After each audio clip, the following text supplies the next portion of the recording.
Iran dirty bomb ব্যবহারের পরিকল্পনা করছে, যা বিস্ফোরণের পরেই ভয়ঙ্কর রেডিয়েশন।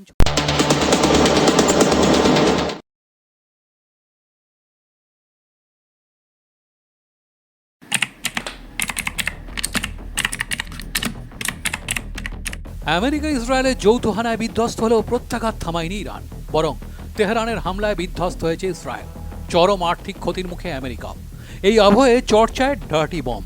চলতি যুদ্ধে এই হাতিয়ার ইরানের তুরুপের তাস হতে পারে বলে একাংশের আশঙ্কা। যদিও এ ব্যাপারে কোনো তথ্য প্রমাণ নেই গোয়েন্দাদের হাতে।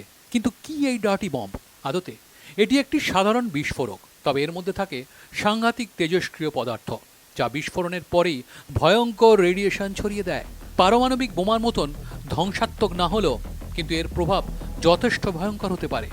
বড় এলাকা নিমেষে দূষিত করে দিতে পারে এই বোমার বিস্ফোরণ।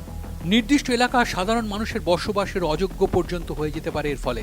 এই ধরনের বোমাকে ওয়েপেন অফ মাস ডিসরাপশনও বলা হয়, কারণ এটি স্রেফ কয়েকজন মানুষের মৃত্যুর কারণ নয়, বরং ভবিষ্যৎ প্রজন্মের জন্য একটা সাংঘাতিক রকমের অভিশাপ। কোনো কোনো মহলের আশঙ্কা, চলতি সংঘাতে ইরান এই অস্ত্র ব্যবহার করতেই পারে, তবে এখনও পর্যন্ত তার সপক্ষে তেমন কোনো প্রমাণ মেলেনি।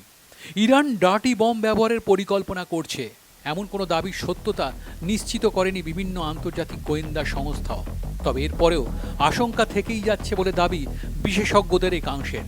এদিকে ইসরায়েলের গুরুত্বপূর্ণ বেন গুরিয়ন বিমানবন্দরে আঘাত হানল ইরানের দূরপাল্লার ড্রোন আরাস-2। ড্রোনটি প্রায় 2000 কিলোমিটার দূরত্বে আঘাত হানতে সক্ষম।